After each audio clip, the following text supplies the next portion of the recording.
আমরা খুবই ভুল করেছি কোরআন না বুঝে। গতকাল আমি যুবকদেরকে থ্যাঙ্কস দিয়েছি, মনে আছে না আপনাদের? যুবকরা আমাদের প্রাণ শক্তি। যুবকরা যদি এগিয়ে আসে, কোরআন বোঝার কম্পিটিশনে যদি এগিয়ে আসে, কতই না ভালো হবে যদি তারা কোরআন পড়তে শেখে এবং কোরআন বোঝে। তাহলে তারা কোরআনের দিকে আকৃষ্ট হবে এবং কোরআনকেই জীবনের একমাত্র পাথর হিসেবে গ্রহণ করবে। সে কথাগুলি আমি সামনে গিয়ে বলবো। তো আল্লাহ তাআলা বলছেন যে এই কোরআনের মধ্যে শুধু নামাজ রোজা হজ যাকাত না, আমি গতকাল বলছিলাম মনে আছে আপনাদের, যে শুধু নামাজ রোজা হজ যাকাত হইলে শুধুমাত্র 1 পারা বা 2 পারা কোরআন শরীফ নাজিল করলেই হইতো, 30 পারা নাজিল হইল কেন? এই কথা তো মাথার মধ্যে ঢোকা উচিত আমাদের। যেহেতু চিন্তা করি না তাই মাথার মধ্যে ঢোকে না, চিন্তা করলে তবে না ঢুকবে। এখন দেখুন আল্লাহ তাআলা বলছেন আমি আমার নবীকে ওহীর মাধ্যমে মুসা, নূহ, ইব্রাহিম, আদম প্রাগৈতিহাসিক ঘটনাবলী আমি এর দ্বারা জানাইছি কোরআন দিয়ে।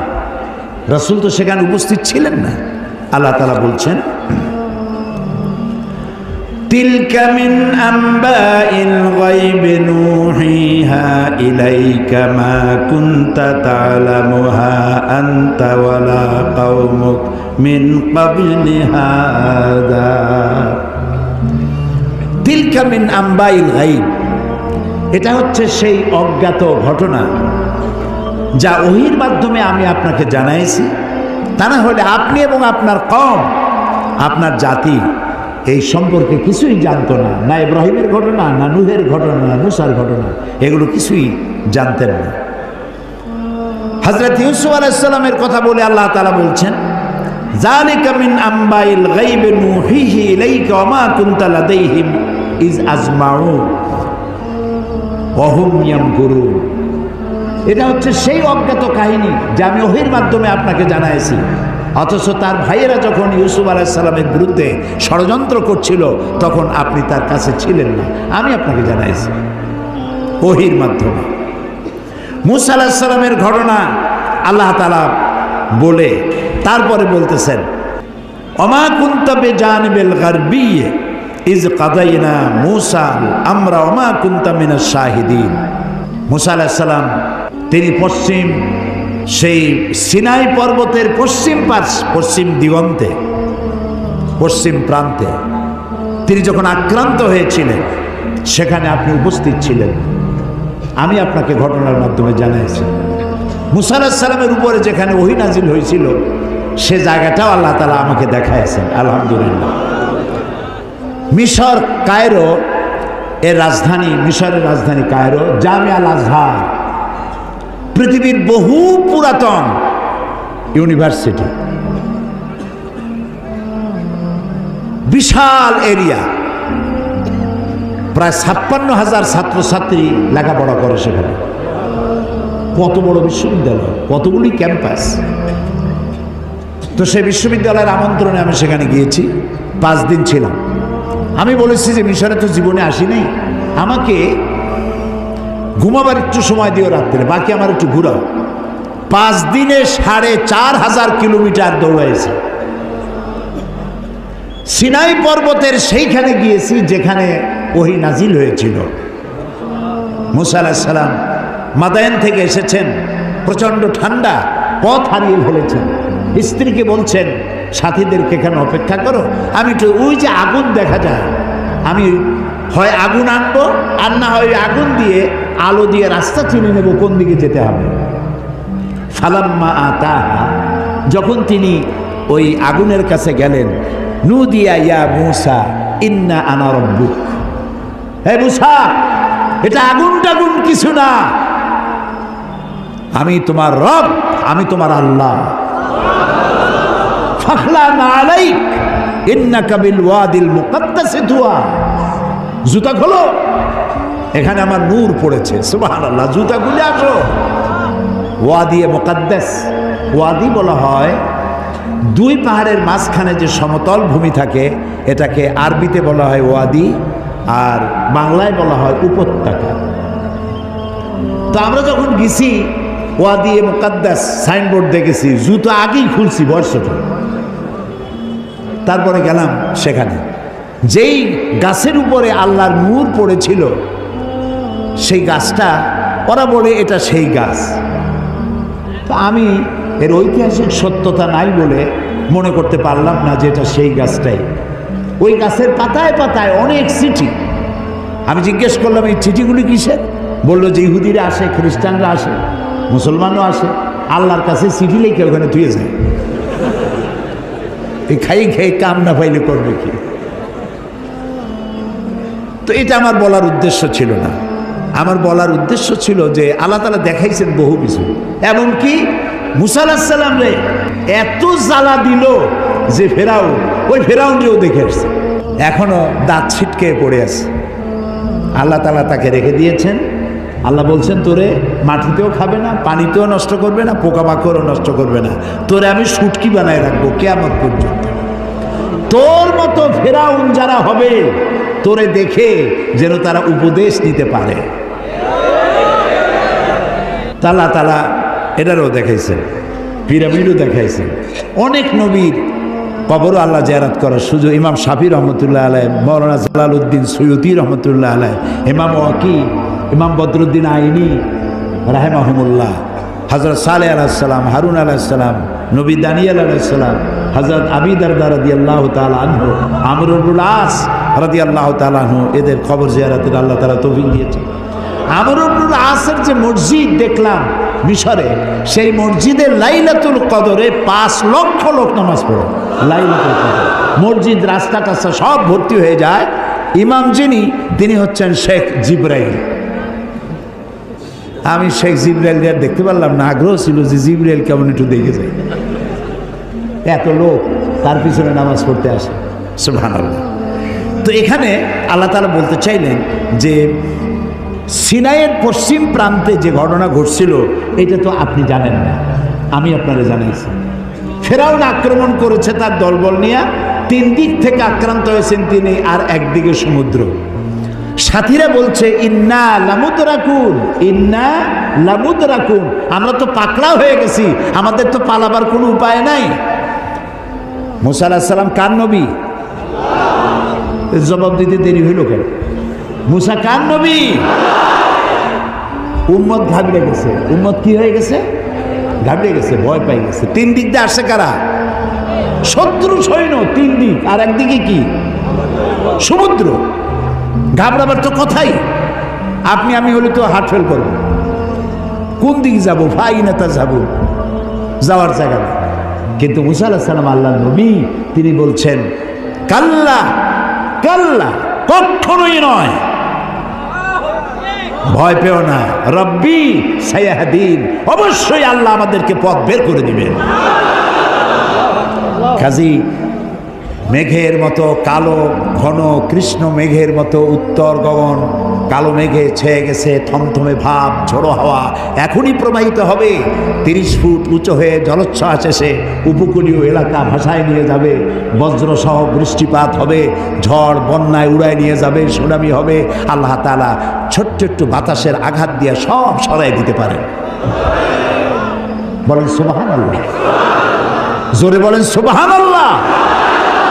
কি ক্ষমতা তার! ফাআলুল লিমা ইউরিদ, যা খুশি তাই করতে পারে। তো আল্লাহ তাআলা ওহীর মাধ্যমে এই কথাগুলি জানাইছেন। বিজ্ঞানীরা, ওই যে বলছি যে বিজ্ঞানীরা যে কথাগুলি আজ বলতেছে, যেমন 1665 খ্রিস্টাব্দে স্যার আইজ্যাক নিউটন, তিনি দেখলেন গাছের থেকে একটা আপেল পড়লো মাটিতে। তিনি তখন চিন্তা করলেন যে আপেলটা মাটিতে পড়লো কেন, এটা তো উপরে উঠে যেতে পারত। এইটা চিন্তা করলেন। চিন্তা করে করে 1665 খ্রিস্টাব্দে তিনি মাধ্যাকর্ষণ শক্তি, ল অফ গ্র্যাভিটেশন, এটা আবিষ্কার করলেন। কত খ্রিস্টাব্দে? 1665।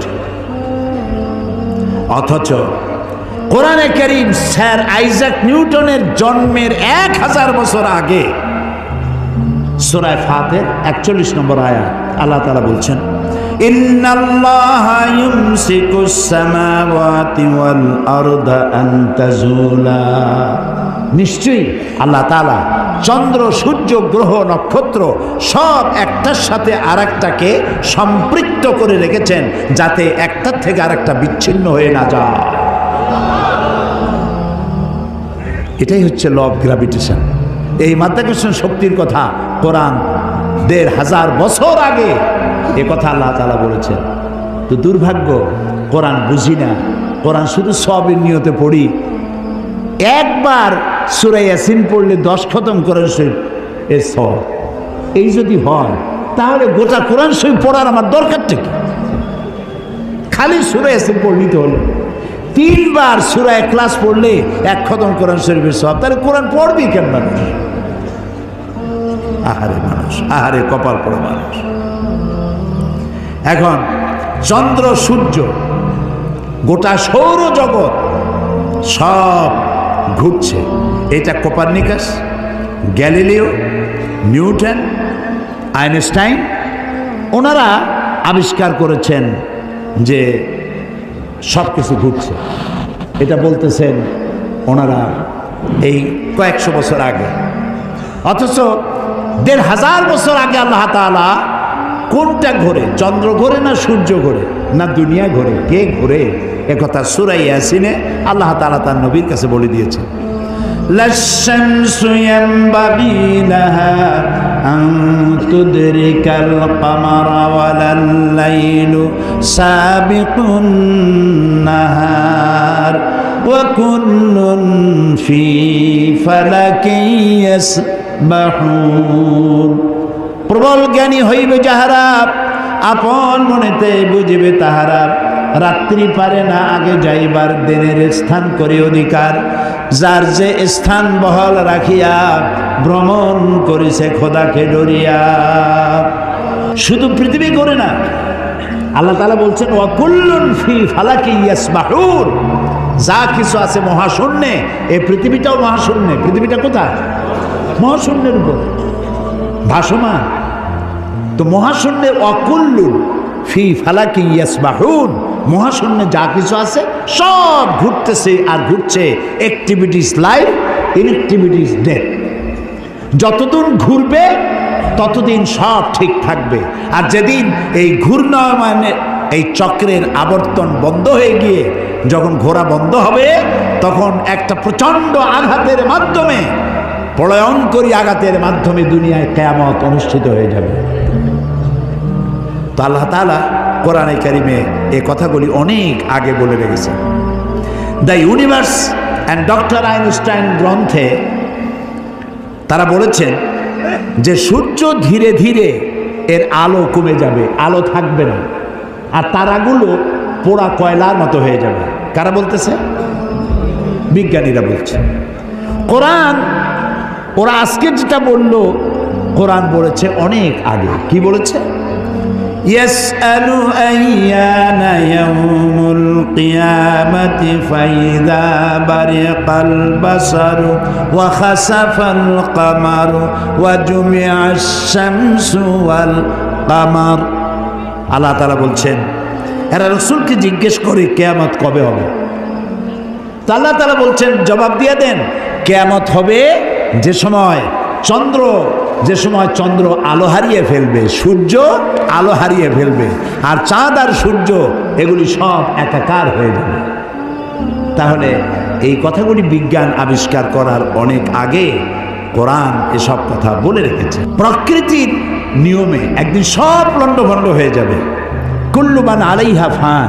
আল্লাহ তাআলা বলেছেন সব ধ্বংস হবে, কিচ্ছু থাকবে না আল্লাহ ছাড়া। কে ছাড়া? আল্লাহ ছাড়া কেউ থাকবে না, কিচ্ছু থাকবে না।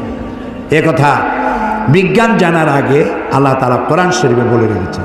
এই যে মাত্র 100 বছর পর্যন্ত, গত 100 বছরের আগ পর্যন্ত পৃথিবীর মানুষের ধারণা ছিল যে চাঁদ নিজে আলো দেয়, চাঁদ নিজে আলো দেয়। আর বলতো বুড়ো বুড়িরা যে চাঁদের মধ্যে যে কালো কালো জিনিস দেখা যায় ওইটা হলো একটা বট গাছ, ওইখানে একটা বুড়ি থাকে। তো ছোটোবেলায় চিন্তা করতে আমার বুড়ি অনেক করে কি, তো বলতো যে বুড়ি ওইখানে সুতা কাটে। তো তখন খুব বেশি চিন্তায় পড়তাম, এত পরিশ্রম করে এই বুড়ি সুতা কাটিয়া, এই বুড়ি খায় কি? পরে জানা গেল যে ওখানে বট গাছও নাই আর ওখানে কোনো বুড়িও থাকে না। এই চাঁদ এর নিজস্ব কোনো আলো নাই, এই কথা 100 বছরের মতো হলো বিজ্ঞানীরা আবিষ্কার করেছে, কিন্তু আল্লাহ তাআলা বলে রেখেছেন 1400 বছর আগে। সুবহানাল্লাহ।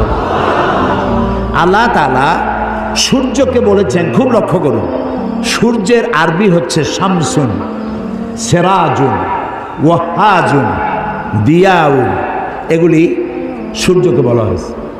এর অর্থ কি? সূর্যকে বলা হয়েছে আলো, আলো উৎপাদনকারী, উত্তাপ সৃষ্টিকারী, আলো বিকিরণকারী, উত্তপ্ত, উজ্জ্বল, প্রজ্জ্বল, আলো বিকিরণকারী, এটা হলো সূর্য। আর চাঁদ সম্পর্কে কি বলছে লক্ষ্য করুন। আলাম তারা কাইফা খালাকাল্লাহু সাবআ সামাওয়াতিন তিবাকা وجعل القمر فيهن نورا وجعل الشمس سراجا। মহাপবিত্র সেই মহান সত্তা আল্লাহ রাব্বুল আলামিন, যিনি 7 আসমান সৃষ্টি করেছেন। ওয়াজআলাল কামারা ফীহিন্না নূরান, আর যিনি চাঁদ সৃষ্টি করে তার মধ্যে আলো দিয়েছেন। ওয়াজআলাশ শামসা সিরাজা, আর সূর্যকে করেছেন উজ্জ্বল আলো সৃষ্টিকারী। তখন সূর্যকে বলা হলো শামসুন, উত্তপ্ত আলো, উত্তাপ সৃষ্টি করে, যেটা সেটার নাম শামসুন, সিরাজুন, ওয়াহাজুন, দিয়াউন। আর চাঁদের কথা বলতে গিয়ে আল্লাহ তাআলা বলেছেন কামারা মুনিরা, চাঁদের আরবি হলো কামার, আর মুনিরা মানে আলোক প্রাপ্ত। চাঁদের নিজের কোনো আলো নাই, আলো প্রাপ্ত হয়ে সেই আলো সে বিকিরণ করে। এই কথা কোরআন শরীফে আল্লাহ তাআলা 1400 বছর আগে বলে দিয়েছেন। সুবহানাল্লাহ। এরপরে আপনারা দেখুন, এই যে উদ্ভিদ, গাছপালা, গাছ আমাদের জীবনের শত্রু নাকি? গাছ আমাদের কি? কাজী যেখানে পান সমানে কাটেন। মানুষ সমানে গাছ কাটে, কিন্তু যে পরিমাণ কাটে সে পরিমাণ গাছ তারা লাগায় না। এই গাছ সম্পর্কে, গাছ আমাদের যে বন্ধু, গাছটা আল্লাহ রাব্বুল আলামিন আমাদের জন্য নিয়ামত হিসেবে দিয়েছেন। এটার কাজ হচ্ছে কি? আল্লাহ তাআলা বলছেন ওয়াল আরদা বা'দা যালিকা দাহাহা আখরাজা মিনহা মাহা ওয়া মারআহা। এই উদ্ভিদগুলো, এর থেকে তরুলতা, উদ্ভিদ তরুলতা, এর থেকে বায়ু নির্গত হয়, এবং তিনি এই দিয়ে জমিনকে সুন্দর করে প্রতিষ্ঠিত করেছেন। এবং এই গাছপালা তোমাদের জন্য এবং তোমাদের পশুর জন্য, তোমাদের জন্য অত্যন্ত বিরাট সম্পদ। তার মানে মানুষ, আমরা যে বাতাস থেকে অক্সিজেন নেই, যখন আমরা অক্সিজেনটা নিয়ে যখন ছেড়ে দেই, তখন যেটা ছাড়ি ওইটাকে বলা হয় carbon die oxide. Carbon die oxide হচ্ছে বিষ। এই যে আপনারা এখানে হাজার হাজার মানুষ বসে আছেন, আপনারা প্রত্যেকেই বাতাস থেকে অক্সিজেন নিচ্ছেন, আর যেটা ছাড়তেছেন সেটা বিষ। এই বিষটাকে পরিশুদ্ধ করার মতো কোনো ফ্যাক্টরি পৃথিবীর কাছে নাই। আল্লাহ তাআলা গাছ বানাইছেন। গাছের খাদ্য হলো, আপনি যেটা ফেলে দেন, নাক দিয়া মুখ দিয়া যেটাকে উদ্গীরণ করেন, ফেলে দেন, নিঃশ্বাস যেটা বের করে দেন, ওটা হলো গাছের খাদ্য। আর প্রতি মুহূর্তে সূর্যের উত্তাপ আর গাছের সবুজ রং দুটিতে মিলে এক প্রকারের রন্ধন ক্রিয়া হয়, আর ওর মধ্য দিয়ে কার্বন ডাই অক্সাইডকে প্রতি মুহূর্তে আল্লাহ রাব্বুল আলামিন অক্সিজেন বানাইয়া গাছের ভিতর থেকে বের করে দেয়। সুবহানাল্লাহ বিহামদি। এই মানুষের সৃষ্টির জন্য আল্লাহ তাআলা বলেছেন খালাকালাকুম মা ফিল আরদি জামিআ, এই পৃথিবীতে যা বানাইছি সব তোমার জন্য। সুবহানাল্লাহ। বিজ্ঞানীরা বলেছেন পাহাড়ের অত্যুচ্চ শিখর থেকে শুরু করে আটলান্টিক মহাসাগরের অতল তলদেশ পর্যন্ত যেখানে যা কিছু আছে সবগুলি মানব সেবায় নিয়োজিত। সব মানুষের খেদমতের জন্য আল্লাহ বানিয়েছে। এখন প্রশ্ন উঠতে পারে, সব মানুষের খেদমতে বুঝলাম, কিন্তু মশা দিয়া কি খেদমত হয়? মশার কামড়ের চোটে বাড়ি থাকতে পারি না, এ প্রশ্ন উঠতে পারে কিনা? উঠতেই পারে। আল্লাহ যদি সবই মানুষের কল্যাণে বানায়, তে মশা বানাইছি কি কামে? আপনি বোঝেন না, বোঝেন নাই। একটা মশা, একে সহজে মারাও যায় না, ওকে বহু কায়দা করে হাতটা আস্তে নিয়ে যেইটা মারবেন তার আগেই সে উড়ে চলে যাবে, খুব চালাক। এই মশা কি জন্য বানাইছেন আল্লাহ? এখন দেখেন, এই মশা মারার জন্য কত company, Mortein, aerosol, ICI company, মশারি, কত রকমের ওষুধ আর মশারি, এগুলো বানাবার পেছনে লক্ষ লক্ষ শ্রমিক কাজ করে, আর লক্ষ লক্ষ মানুষের পেটের ভাত জোটে। আপনি তো বুঝবেন না কোনটার মধ্যে কি জিনিস আছে, আল্লাহ বানাইছে কেন, তোমার মাথায় তো কুলাবে না। মশা আছে বলেই তো মশারি, মশা আছে বলেই তো মর্টিন বিক্রি হয় জম্মের মতো। এখন চিন্তা হয়তো, তাহলে সাপ বানাইছে কেন? সাপ বানাইছে কেন তা জানুন না তো? সাপের চামড়া দিয়ে, সাপের চামড়ার মেলা দাম, এ দিয়ে ভ্যানিটি ব্যাগ তৈরি হয়, মহিলারা ব্যবহার করে, খুব দামি। আর সাপের বিষ, এটা দিয়ে ঔষধ তৈরি হয়। সব থেকে বিষাক্ত সাপ যেটা, যেই সাপের বিষ ব্লাড টাচ করার সাথে সাথে মানুষ মারা যায়, এই ধরনের মারাত্মক আফ্রিকান কোবরা, সেই সাপের বিষ দিয়ে মানুষের জীবন রক্ষাকারী লাইফ সেভিং মেডিসিন তৈরি হয়। সুবহানাল্লাহ। মরবে ঠিক, মানুষ মরবে ঠিক, কিন্তু মরার আগেও কথা বলে মরবে, এরকম ওষুধ সাপের বিষ দিয়ে তৈরি হয়। সুবহানাল্লাহ, সুবহানাল্লাহ। আমরা আল্লাহ তাআলার সৃষ্টি সম্পর্কে গবেষণা করলেই বুঝতে পারবো, আর চিন্তা ভাবনা না করলে খালি যদি খায়, জম্মের খাওয়া খাইয়া পেট একটা তরমুজের সাইজ বানায় খালি, কিন্তু চিন্তা করে না খাইলাম কি। প্রিয় ভাই সব, এরপরে আল্লাহ তাআলা এই কোরআন শরীফের মধ্যে বলেছেন, আমি তোমাদেরকে পানি দিয়েছি। কি দিয়েছি বলেন না? পানি। জীবনের জন্য পানি সব থেকে বেশি প্রয়োজন। জীবনের জন্য সব থেকে বেশি প্রয়োজন কি? পানি। এই পানি, এর এক নাম হলো জীবন। পানির এক নাম, এই পানি যদি বগুড়ায় 10 ফিট উঁচু হয়ে আসে, নাম হবে কি? মরণ। একটু আগেই জীবন, পর মুহূর্তে মরণ। এই পানি আল্লাহ তাআলা জীবনের জন্য পানি সৃষ্টি করেছেন। ফারাক্কার বাঁধটার নানান রকমের বাঁধ দিয়ে, আন্তর্জাতিক নদীর বাঁধটার দিয়ে পানির সর্বনাশ হবে, নদীর নাব্যতা কমে যাবে, আপনার পানির সংকট হতে পারে। এটা সব থেকে বেশি কে জানে? এই আল্লাহর নামে তো আসছে কোন কেন, কে জানে? ওই আল্লাহ রাব্বুল আলামিন প্রাণী জগতের সবচাইতে বেশি প্রয়োজনীয় যেই জিনিসটি পানি, সেই পানির জন্য আল্লাহ রাব্বুল আলামিন একটি মহাদেশ, যেটা শুধু পানির পাহাড় অর্থাৎ বরফের পাহাড় দিয়ে ঘেরা একটা মহাদেশ, মানুষ নাই, জন নাই, মহাদেশটা শুধু পানির বরফের পাহাড় দিয়ে আল্লাহ বানায় রাখছেন। নাম কি? অ্যান্টার্কটিকা। এখানে শুধু আছে শ্বেত ভল্লুক আর আছে পেঙ্গুইন, পেঙ্গুইন পাখি। এই পেঙ্গুইন পাখি পানির মধ্যেও ডুবাইতে পারে, বাতাস দিয়েও উঠতে পারে। এই পেঙ্গুইন পাখিগুলি আমি দেখেছি, সে ডিম পেড়ে তাকে 3 মাস 90 দিন ডিমে তা দিতে হয়। ডিমটা পারলো কিসের মধ্যে? বরফের মধ্যে। এখন ওর তো তাপ না হলে তো ফুটবে না, সেই জন্য ওইটার উপরে তাকে দাঁড়ায় থাকতে হবে। পেঙ্গুইন কিন্তু আবার এই শুইতে বসতে পারে না, দাঁড়ায় থাকে। আর গায়ে একটা কালো চাদরের মতো, বুকটা সাদা, মনে হয় সৌদি প্রিন্স। হাঁটেও খুব কায়দা করে, জমিদারি স্টাইলে হাঁটে।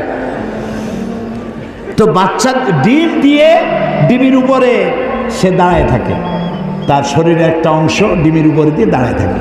3 মাস 90 দিন দাঁড়ায় থাকতে হবে। এই 90 দিন সে খাবে কি? ওর স্বামীকে, পুরুষ পেঙ্গুইনকে আল্লাহ এত দয়া দিছেন, ও মাছ ধরে ধরে প্রত্যেক দিন ওর বউরে খাওয়ায়। সুবহানাল্লাহ, সুবহানাল্লাহ। এই যে টেলিভিশনের মধ্যে নানান রকমের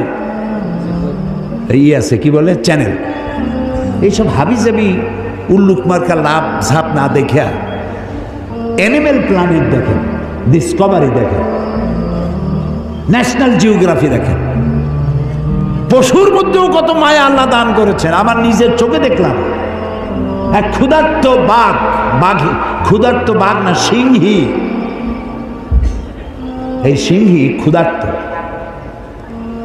একটা হরিণের পালের উপরে জাম্প করেছে, হরিণ দিছে দৌড়, কিন্তু একটা বাচ্চা হরিণ সে কোনো রকম দাঁড়ায় আবার পড়ে যায়, দাঁড়ায় মনে হয় 3-4 দিন হয়েছে, দৌড়াইতে পারে না। সিংহটা ওর কাছে গেল, আমি মনে করলাম যে খাইয়ে ফেলাবে এখনই। তো দেখলাম যখন হরিণটা পড়ে যায় তখন হাতটা দিয়ে এরকম উঁচু করে দাঁড় করায় দেয়, এইভাবে দাঁড় করাইলো, শুয়ে পড়লো, দাঁড় করাইলো, সে এরকম ঠেলতে ঠেলতে নিতে নিতে সিংহীর বাচ্চাগুলি যেখানে শোয়া সেইখানে এই বাচ্চাটারে নিয়ে গেল, নিয়ে নিজে কাইত হয়ে শুয়ে পড়লো। বাচ্চারাও, সিংহের বাচ্চারাও দুধ খাইলো, হরিণের বাচ্চাটাও দুধ খাওয়ালো। তার মানে এই সিংহ তার হিংস্রতা মাতৃত্বের স্নেহের সামনে এটা অবনমিত হয়ে গেছে, হার মেনে গেছে। সুবহানাল্লাহ। আমাদের দেশে যখন মারামারি হয় একটু বোঝা উচিত যে কারে মারতেছি। এই যে মারতেছি, ওর বউ তো বিধবা হয়ে যাবে, ওর বাচ্চাটা তো এতিম হয়ে যাবে। এই চিন্তা যদি আমাদের থাকতো, পশুর যে জ্ঞান আছে আমাদের তাও নাই। এই পৃথিবীতে যত কুমিরে মানুষ মারলো, কুমিরে খাইলো, হাঙ্গরে খাইলো, বাঘে খেলো, সাপে খেলো, পৃথিবীর সমস্ত প্রাণী, হিংস্র প্রাণীরা যত না মানুষ মেরেছে তার থেকে 1000 গুণ বেশি মানুষেরা নিজেরা মারামারি করছে, বেশি মরেছে, বেশি। আকল কাজ করে না, কমন সেন্স কাজ করে না। তো আল্লাহ তাআলা এই পানি দিয়েছেন, পানির অনেক দাম। এই যে এখানে মহিলাদের মাহফিল ছিল, এই আপনারা যত পুরুষ আসছেন এর থেকে কোনো অংশে কম হয় নাই, এত মেয়ে লোক আসছিল সকাল 10টায়, আলহামদুলিল্লাহ। আমি বগুড়ার সমস্ত মা বোনদেরকে আমার অন্তরের অন্তঃস্থল থেকে ধন্যবাদ জানাই। তারা বহু প্রশ্ন আমাকে করেছেন, এক গাদা প্রশ্ন, সব প্রশ্নের জবাব দিতে গেলে হয়তো রাত এই পর্যন্ত হয়ে যেত। এত প্রশ্ন করছে, খাইয়া না খাইয়া যদ্দূর পারছি জবাব দিছি। তার মধ্যে একটা প্রশ্ন ছিল পানির ব্যাপারে, পানি অপচয় করা যাবে কিনা।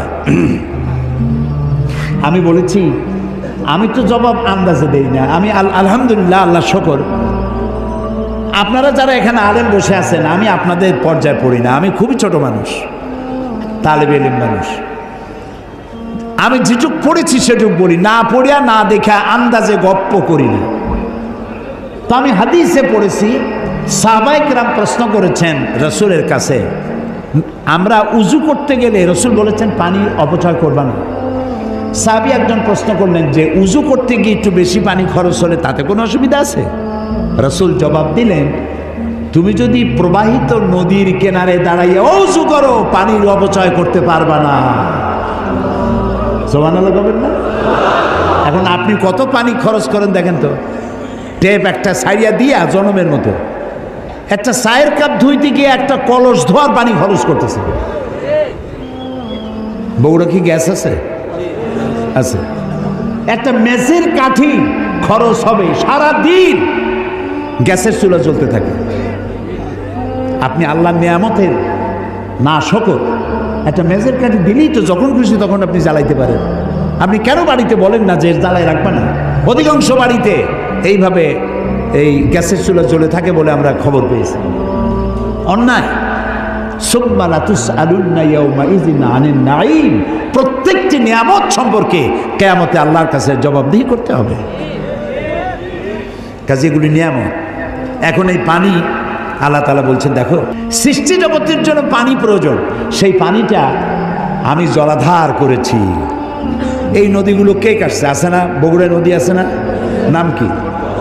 করতোয়া নদী। আর না করতোয়া এখন তো দৈনিক পত্রিকা, নদী গেছে পত্রিকা হয়ে। বাঙালি যমুনা, ও যমুনা আছে। আচ্ছা, এই নদীগুলো কে বানাইছে? কোন সরকার? কে বানিয়েছেন? অসংখ্য নদী বানালেন, সমুদ্র বানালেন, মহাসমুদ্র বানালেন। পৃথিবীর 4 ভাগের 3 ভাগ পানি আর 1 ভাগ হচ্ছে স্থল। এই পানি আল্লাহ তাআলা জলাধার বানায় রেখেছেন। নদী কি সোজা না আঁকাবাঁকা? খালগুলো সোজা না আঁকাবাঁকা? কেন চিন্তা করেছেন কখনো? করেননি।